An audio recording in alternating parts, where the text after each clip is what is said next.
오늘날 우리 크리스천들은 참 많은 예배를 드리고 있습니다. 특별히 우리 한국 교회는 세계적으로 아마 평균적으로 가장 많은 예배를 드리고 있을 거예요.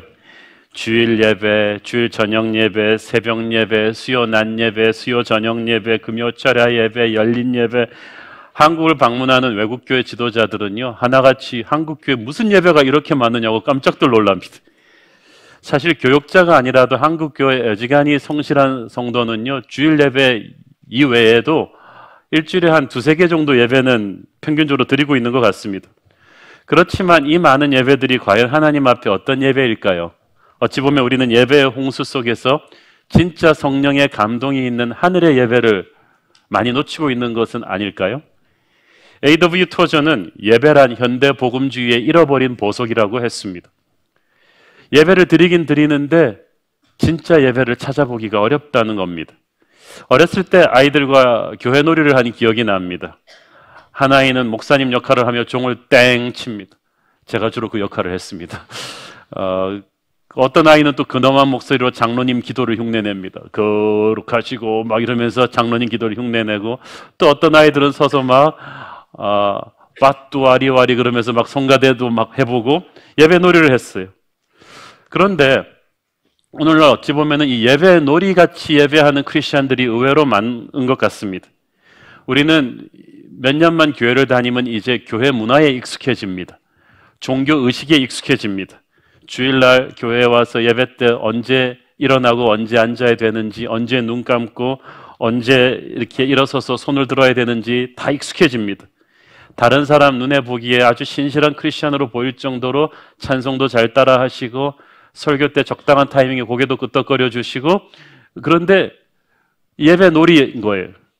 예배를 드릴 때 우리의 마음이 딴 데가 있는 경우가 많거든요. 이 땅엔 오직 주밖에 없네라고 찬양은 하고 있으면서 속으로는 다음 주에 내가 혼내줘야 될 사람들 생각이 쫙 납니다. 나 무엇과도 주님을 바꾸지 않겠다고 막 찬양하면서 밖에 대놓은 내 새로 산 차를 누가 긁지 않나 그 생각을 막 하고 있습니다. 설교를 들으면서 내일 직장에서 상대해야 될 이 까다로운 바이어의 생각을 계속하는 거예요. 그렇지만 우리가 겉에 보이는 표정은 대단히 경건합니다. 이거는 예배 놀이를 하고 있는 것입니다. 예배란 하나님께 몰입하는 겁니다. 집중하는 것입니다. 나의 모든 생각과 마음과 정성을 그분께 온전히 다 쏟아드리는 것입니다. 그것은 예배를 받으시는 주님이 그만큼 귀한 분이라는 것을 인정하기 때문이죠. 지난주에 우리가 그 얘기했죠. worship이라는 영어 단어, 예배라는 영어 단어가 이 worth, 가치라는 영어 단어 어근에서 왔다는 것을. 진짜 예배는 예배드리는 대상의 가치를 우리가 제대로 알고 인정할 때 살아나는 거예요. 가치를 알면 몰입합니다. 졸지 않습니다. 옛날에 그 뜨리 테너, 도밍고 파바라티, 카레아스 이 세 사람 뜨리 테너가 로마 콜로세움에서 그 콘서트 한 적이 있는데, 갔다 온 분 얘기를 들으니까 티켓이 얼마입니까? 그랬더니 1,500유로예요. 1,000유로, 1,500유로. 그런데 그 당시 환율로 아마 우리나라 돈으로 미니멈 150에서 한 200만 원 정도 한 티켓입니다. 그 돈을 주고 보러 오는 사람들이 있을 때, 목사님, 몇 달 전부터 완전 매진돼가지고 간신히 구했다는 거예요. 그런데 그 티켓 들어갔는데 뭐 자리라고 편합니까? 그 콜로시움인데 편한 자리도 아닌데 그 들어갔는데 졸고 딴청 피우는 사람 아무도 없어요. 그냥 완전히 몰입하는 거예요. 대가를 치르고 기다리고 준비해서 불편하게 앉은데도 그 콘서트의 역사적인 가치를 하니까 완전히 몰입하는 겁니다. 그런데 우리는 만군의 여호와 하나님을 예배하면서 공짜로 온다고 해서 우리가 예배를 너무 예배 놀이 하듯이 드려요. 몸은 여기에 와 있는데 마음은 딴 데 가 있어요. 집중이 없어요. 우리가 예배할 때 성가대가 찬양하는 주님을 바라봐야 되는데 앞에 여자 성가대를 보면서 저분 머리 파마 어디서 했지? 이 생각하고 있단 말이지. 음정이 불안해. 또 건축 전공하는 분은 이 교회 내벽에 칠에 문제가 있네. 칠을 다시 해야겠어. 뭐 이런 생각하고 있는 거예요. 중요한 건 성가대 여자분이 어디서 파마했는지가 아니고 건물이 아니고 하나님입니다.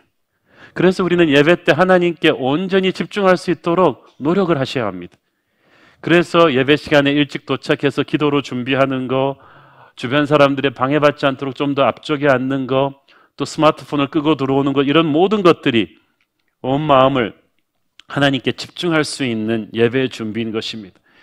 지난주에 이어서 우리는 오늘도 사도 요한이 체험한 하늘의 예배, 온전히 하나님께, 예배의 대상이신 하나님께만 몰입하는 예배가 어떤 것인지 다시 한번 살펴보도록 하겠습니다. 6절을 보십시오. 6절을 보면 보좌 앞에 뭐가 있었다고 했죠? 수정과 같은 유리바다가 있었다고 했습니다. 진짜 유리로 된 바다가 있었다는 것이 아니고요, 하나님 보좌 앞으로 나가는 이 하늘이 유리처럼 깨끗했다는 뜻입니다. 이 환상을 모세도 봤습니다. 출애굽기 24장 9절 10절 시작. 모세와 아론과 나답과 아비후와 이스라엘 장로 70인이 올라가서 이스라엘의 하나님을 보니 그의 발 아래에는 청옥을 편 듯하고 하늘같이 청명하더라. 청명했다. 그것은 하나님의 보좌로 나가는 그 앞이 깨끗했다는 거예요. 그것은 하나님의 거룩하심을 보여줍니다. 세상에 오염된 것들과는 너무나 차이가 나는, 어떤 거짓과 죄악도 통과할 수 없는 하나님의 거룩을 상징하는 것입니다. 우리가 비행기를 탈 때 금속 탐지기에 걸리는 것들은 다 버리고 가야 돼요. 비행기를 못 타는 건 아닌데 금속 탐지기에 걸리는 건 버리고 가야 돼요.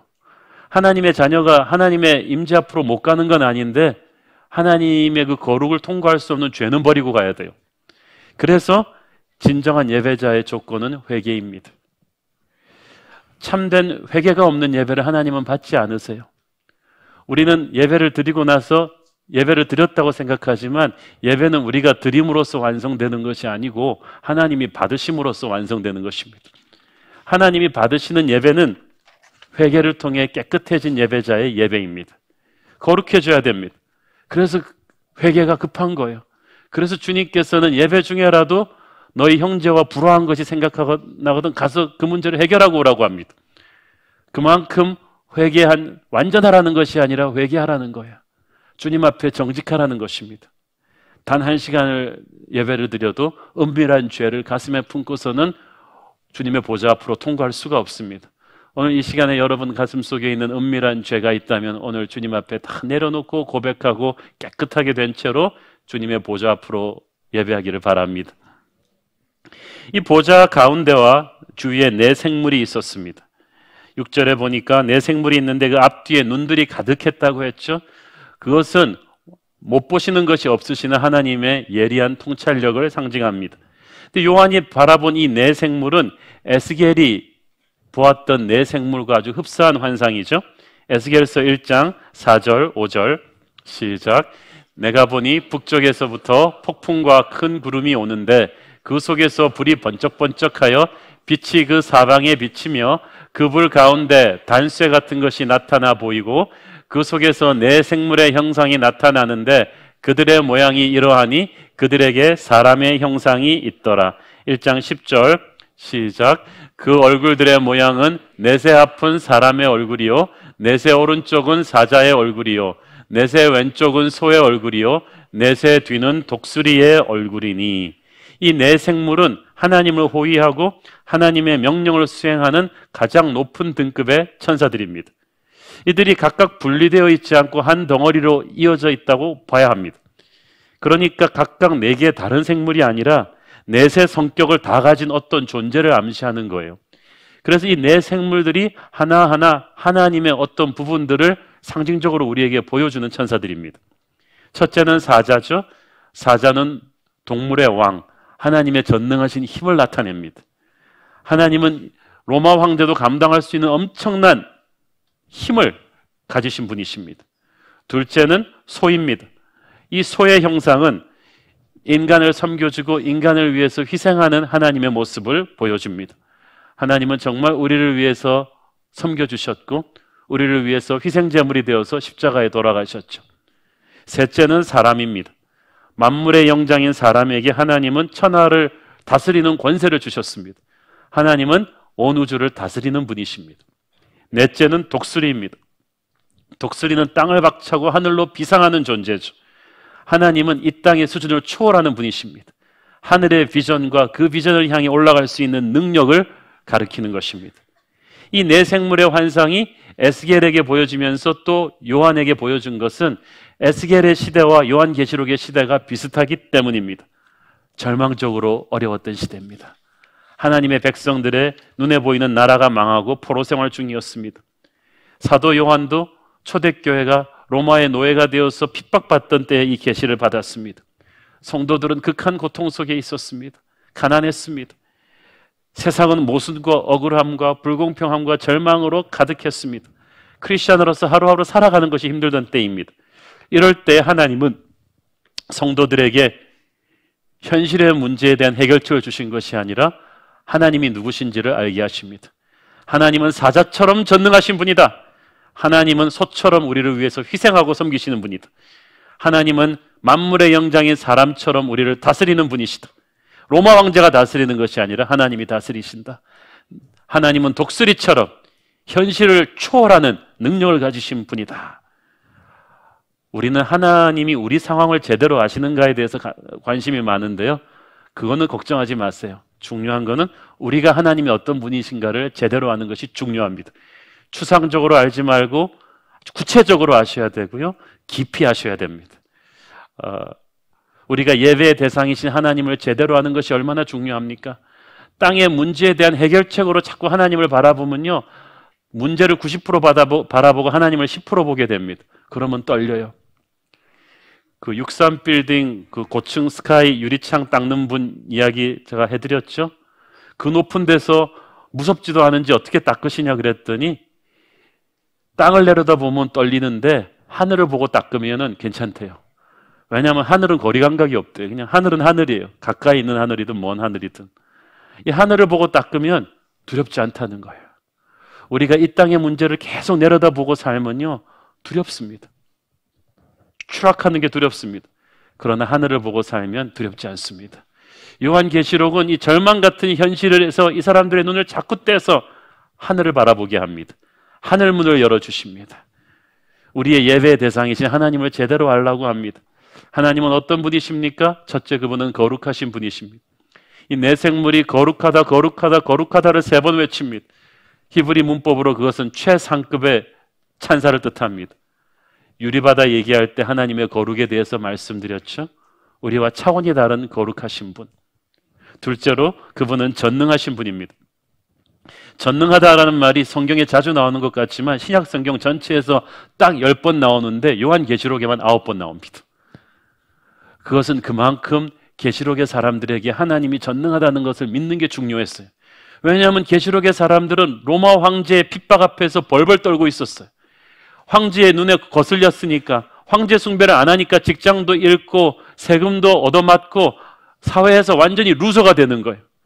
그래서 기가 확 죽어 있는 사람들에게 말씀하십니다. 하나님은 전능하신 분이야. 지금 이 사람들은 거기에 대한 확신이 없어요. 이들이 아는 예수 그리스도는 십자가에서 무기력하게 로마의 창칼에 돌아가신 분이에요. 예수님의 사랑은 알겠는데 능력에 대해서는 물음표예요. 아버지가 나를 사랑하는 건 알겠는데 우리 아버지는 가난해서 나 대학교 못 보내, 이거예요. 하나님이 사랑하는 건 알겠는데 힘은 로마 황제보다 약한가 봐. 그러나 그게 아니다. 하나님은 전능하신 분이다. 능력이 하나님을 믿어라. 아빠를 믿으라는 것입니다. 그분이 살아계시고 그분이 전능하신데도 이 백성이 이 고난을 당하고 있다면 이유가 있을 것이다. 그 신비를 요한은 계시록에서 보여주고 있는 것입니다. 셋째로 그분은 영원하신 분입니다. 8절에 보니까 그는 전에도 계셨고 이제도 계시고 장차 오실 이이시다. 과거와 현재와 미래를 뚫고 계신 분이다. 우리는요, 모든 세대는 자기 세대가 제일 힘들다고 합니다. 우리 부모님 세대들은 우리 보고 그럽니다. 야, 니들 이게 힘들어? 한국 전쟁 끝나고 우리가 어떻게 살았는지 알아? 그렇게 얘기합니다. 그러나 우리 세대는 또 우리 세대만큼 또 힘들고, 또 젊은 세대는 젊은 세대가 자기들이 제일 힘들다고 합니다. 그러나 답은 항상 어려웠습니다. 우리나라 경제가 좋다는 얘기 들어본 적이 있습니까? 안보는 항상 위기입니다. 북한은 항상 어디로 튈지 모르는 럭비공입니다. 항상 불안합니다. 그러나 하나님은 과거에도 현재에도 미래에도 신실하십니다. 세세토록 살아계신 이에게, 이 말이 2번이나 반복됩니다. 왜 이 말을 합니까? 로마 황제는 자기를 예배하라고 했지만 로마 황제는 죽습니다. 그러나 하나님은 영원하십니다. 그래서 요한은 유한한 로마 황제가 아닌 영원하신 하나님께만 예배하라고 말하고 있는 거예요. 그리고 말합니다. 하나님은 창조주이시다. 11절 읽습니다. 시작. 우리 주 하나님이여 영광과 존귀와 권능을 받으시는 것이 합당하오니 주께서 만물을 지으신지라 만물이 주의 뜻대로 있었고 또 지으심을 받았나이다 하더라. 자, 보세요. 절대 권세를 가진 도미티안 황제도 스스로 있는 자가 아니고 하나님이 지으신 피조물 중에 하나일 뿐입니다. 하나님이 지으셨다면 하나님이 엎어버릴 수도 있습니다. 그러므로 황제 숭배하지 않으면 살아가기가 힘든 핍박 속에 사는 초대교회 성도들이 황제는 창조주가 아니기 때문에 황제를 예배하지 않고 나는 창조주 하나님만을 예배하겠다. 이것은 거짓된 세상 로마를 향한 교회의 저항입니다. 교회는 혁명으로 불의한 권력에 저항하는 것이 아니라 왕의 왕이신 하나님을 예배함으로써 결연한 의지를 보여주는 것이었습니다. 그래서 계시록에 그렇게 많은 찬양과 예배의 모습들이 계속 나오는 거예요. 왜냐하면 영적 전쟁에서 마귀가 가장 두려워하는 게 성도의 예배거든요. 황제를 숭배하게 하는 그 로마의 그 우상 숭배가 로마 황제가 생각해낸 아이디어일까요?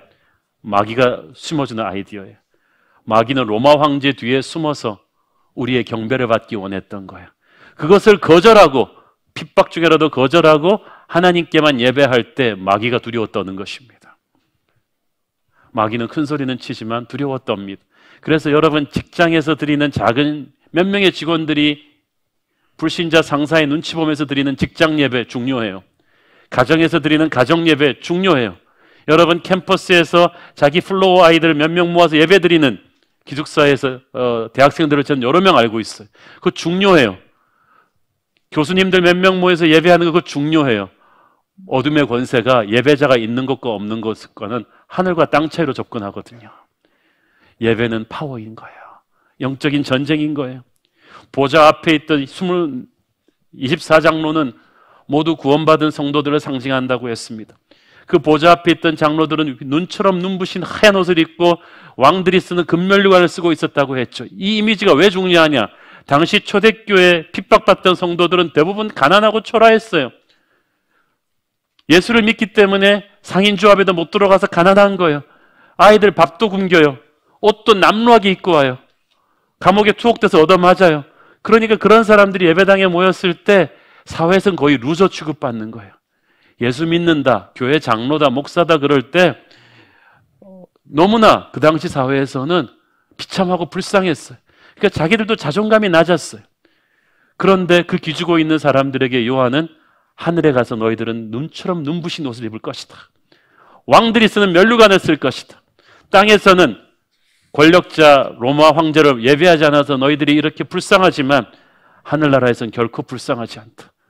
하늘나라에서 너희들은 예배자로서 찬란한 영광과 축복을 누리게 될 것이다.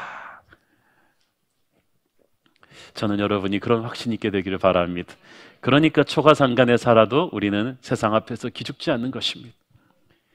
참된 예배자는 어떤 자세를 가지고 살아야 합니까? 10절에 참된 예배자의 자세를 엿볼 수가 있습니다. 10절 시작. 24장로들이 보좌에 앉으신 이 앞에 엎드려 세세토록 살아계시는 이에게 경배하고 자기의 관을 보좌 앞에 드리며 이르되. 엎드려 경배한다는 것은요, 쉽게 말해서 주님 앞에 완전히 나 죽는 겁니다. 항복하는 겁니다. 생사 여탈권을 완전히 드리는 거예요. 나의 옛사람이 죽는 곳이 바로 예배자의 자리입니다. 옛사람이 살아있어 가지고는 그 존전 앞으로 들어갈 수가 없어요. 나의 자존심과 교만과 분노와 더러움과 형제를 향한 미움과 섭섭함이 다 십자가 앞에서 죽어야 돼요. 예배에는 재물이 있어야 되는데요, 가장 중요한 재물은 우리 자신이에요.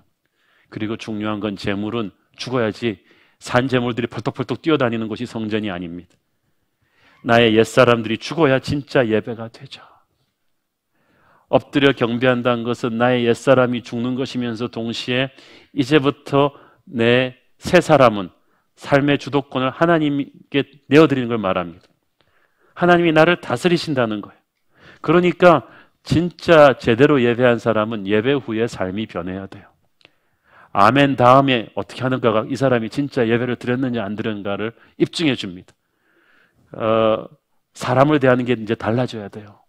돈 쓰는 것이 달라지셔야 합니다. 직장이나 사업에서 결정하는 게 달라져야 합니다. 로마서 12장 1절 시작. 그러므로 형제들아 내가 하나님의 모든 자비하심으로 너희를 권하노니 너희 몸을 하나님이 기뻐하시는 거룩한 산 제물로 드리라. 이는 너희가 드릴 영적 예배니라. 너희가 드릴 영적인 예배니라. 몸을 산 제물로 드리는 게 무슨 말일까요? 그럼 죽여요 진짜? 근데 산 제물이라 그랬잖아요. 죽은 것처럼 산다. 무슨 말이냐면 내 옛사람이 죽고 예수님이 살아계신 것처럼 산다. 너희 몸을 움직여서 하는 삶의 모든 부분들이 다 예배가 된다는 거예요.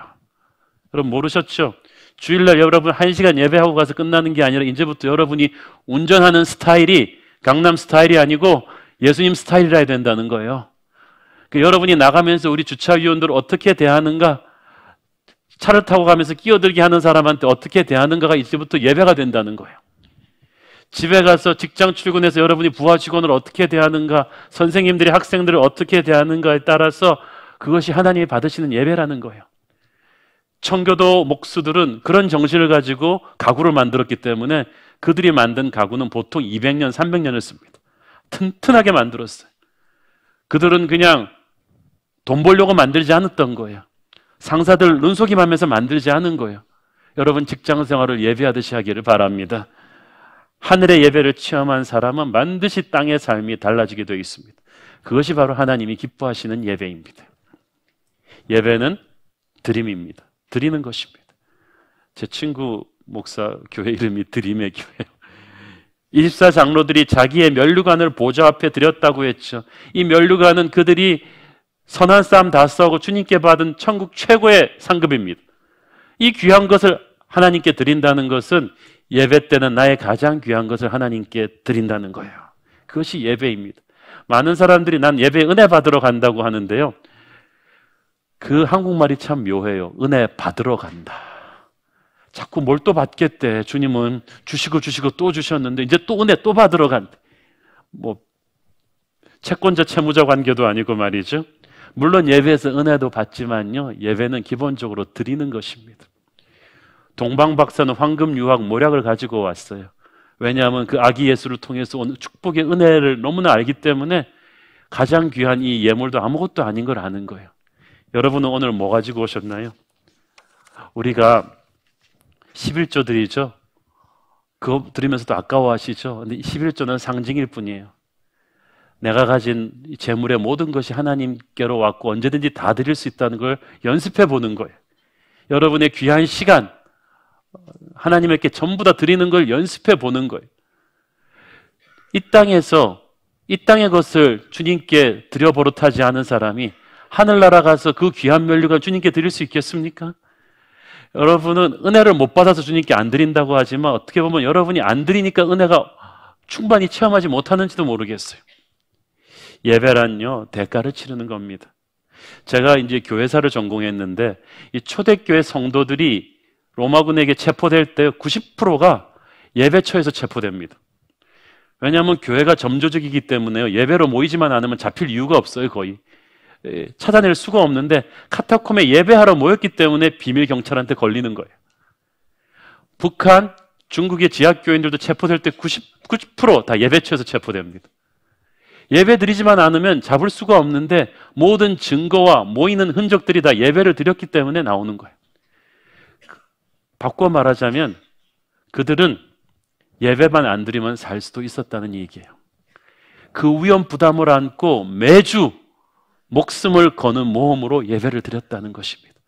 그래도 아무도 야, 우리 요새는 비밀경찰의 눈길이 매서우니까 한 몇 달만 예배 쉬자.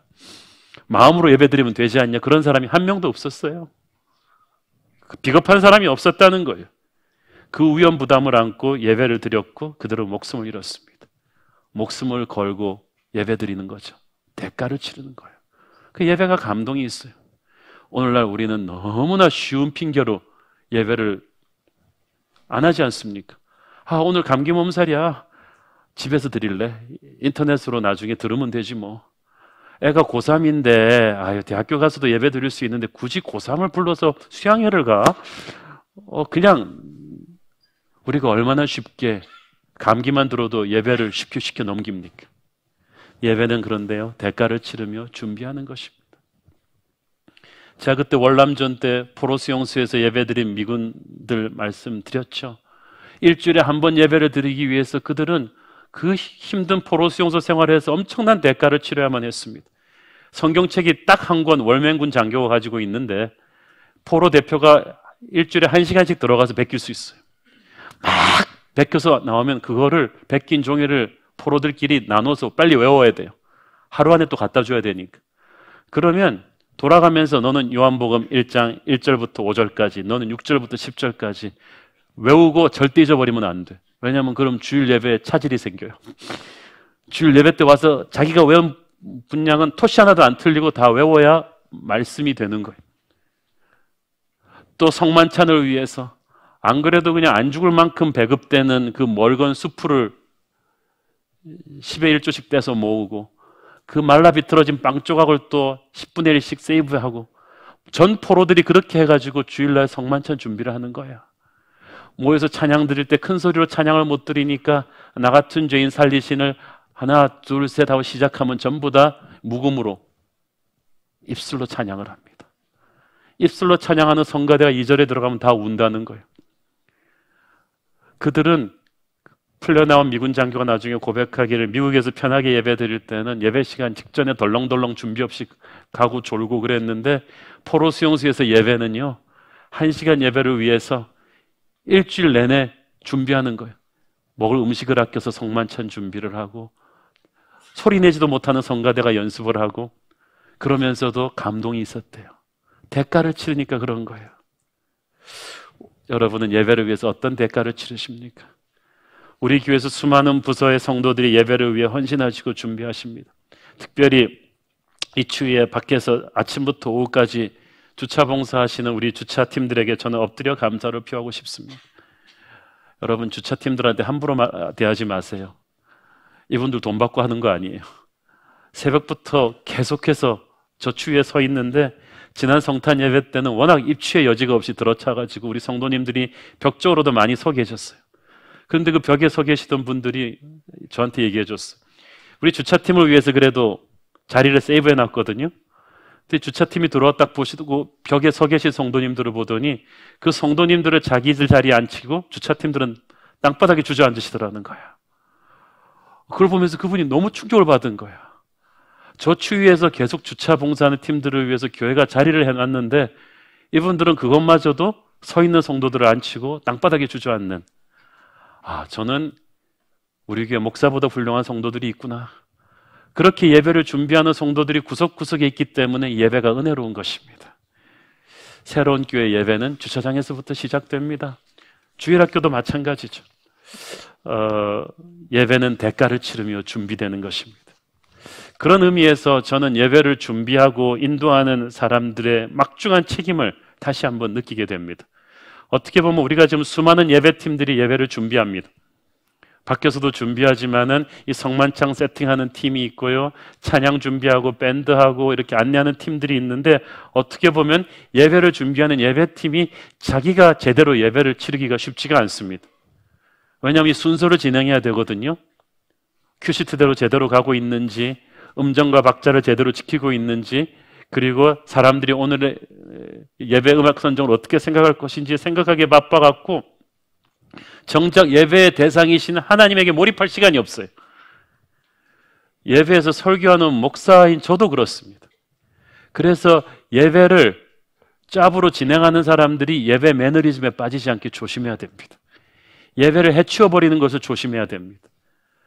예배를 해치워버리는 예배 전문가들이 성경에서 아주 하나님한테 크게 벌받은 경우가 있었죠. 민수기 3장 4절 보세요. 시작. 나답과 아비후는 시내 광야에서 여호와 앞에 다른 불을 들이다가 여호와 앞에서 죽어 자식이 없었으며 엘르아살과 이다말이 그의 아버지 아론 앞에서 제사장의 직분을 행하였더라. 아론 가문은 예배를 인도하는 목회자, 영적 지도자 가문인데 아들 넷 중에 둘이 죽어버렸어요. 여호와 앞에서 다른 불을 들이다가, 그게 뭐냐면은 예배 의식을 잘못한 거예요. 순서를 잘못한 게 아니라 그들의 마음이 거짓된 예배를 드린 거예요. 어떤 학자들은 그들이 술 취한 채로 성막에 들어갔다가 이런 말도 있었어요. 그들이 술에 취했든지 음란했든지 예배를 의식적으로 짭으로 드렸지만은 그 마음은 콩밭에 가 있었든지 그러면서도 예배를 다룬 거예요. 그들은 목사였는지 모르겠어요. 성가대였는지 모르겠어요. 그런데 마음은 하나님께 가 있지 않고 몸으로 그냥 해치워져 버린 거예요. 그것을 하나님은 죽음으로 심판하셨습니다. 왜 이렇게 하나님이 예민하신가? 당연하죠. 여러분이 남편이라면 여러분이랑 식사하는데 아내가 딴 남자 생각만 하고 있으면 그거 좋겠어요? 예배하러 와서 마음이 딴 데 가버린, 예배를 해치워버리고 있는 영적 매너리즘에 빠진 이중적인 예배자들을 하나님은 견디지 못하십니다. 차라리 예배하러 오지를 말든지. 영적 지도자들, 특히 예배를 주관하는 사람들은 하나님의 사람들의 그 영혼과 생명에 대한 책임이 있습니다. 그러므로 제대로 예배를 인도하기 위해서 먼저 자신이 예배자가 돼야 돼요. 특히 저는 예배의 심장과도 같은 이 설교 말씀을 준비하는 사람으로서 여기에 대한 엄청난 책임감이 항상 있습니다. 본문을 보면서 제가 이 말씀에 제 자신이 먼저 은혜 받으려고 노력합니다. 그 말씀을 기도하면서 준비해 놓고 제가 제 설교에 의해서 먼저 깨어지려고 노력합니다. 왜냐하면 설교자 자신이 회개하고 깨어지고 변화받지 않은 말씀을 성도들에게 하나님의 음성이라고 말할 수가 없잖아요. 그건 설교를 해치우는 것이지 하늘의 문을 열고 하나님의 음성을 선포하는 것이 아니거든요. 찬양 인도하는 분들, 성가대원들 마찬가지. 제가 우리 성가대 창립 때부터 처음부터 제가 딱 요구한 건 하나예요. 찬양은 목에서 하는 것이 아니라 영으로 하는 것이다. 머리에서 나온 찬양은 사람들의 머리를 감동시키지만 영에서 나온 찬양은 영으로 갈 것이다. 그래서 나는 우리 성가대가 찬양하면 음악적인 탄성이 나오는 것이 아니라 영적인 감동이 있기를 바란다. 우리 자신이 먼저 주님의 임재 앞에 제물이 되어야 합니다. 그래야 예배를 인도할 수가 있어요. 특별히 다음 주인 새해 첫 주부터는 4부 예배로 가게 되는데 좀 걱정입니다. 왜냐하면 제가 설교를 내보내야 되는데 체력적으로 버텨야 하거든요. 왜냐하면 체력적으로 흐트러지면 영적인 집중력이 저도 흐트러지기 쉬워요. 그 다음 예배 시간에 맞춰서 끝내야 되기 때문에 시간 제약을 너무 의식하는 큐시트적인 설교를 하지 않도록 여러분이 위해서 기도해 주십시오. 여러분 주일학교 예배 하나하나도 너무나 중요합니다. 가끔 가다가 그런 분이 많이는 없지만 우리 새로운 교회 성도들 중에 어른 예배 일찍 끝나는 경우 가가지고 주일학교 예배 가가지고 아직 안 끝났는데 야 나와! 그러는 분들이 있어요. 여러분이 야 나와 그럴 때요, 예배 중에 야 나와 그럴 때요, 그거는 여러분이 야라고 하는 게 여러분 자녀가 아니라 하나님인 거 아세요? 그 자녀가 하나님 만나고 있는데 주일학교 예배에서 야 나와 그럼 여러분이 하나님을 지금 뭘로 보고 있는 겁니까? 아이들 예배 시간에도 성령이 임합니다. 예수님을 만나고 있어요. 하나님의 존전 앞에 나가 있는 거룩한 시간에 부모라 할지라도 끼어들 권리 없어요. 밖에서 얌전히 기다리십시오. 저는 우리 아이들 성경책 읽고 있을 때 건드리지 않습니다.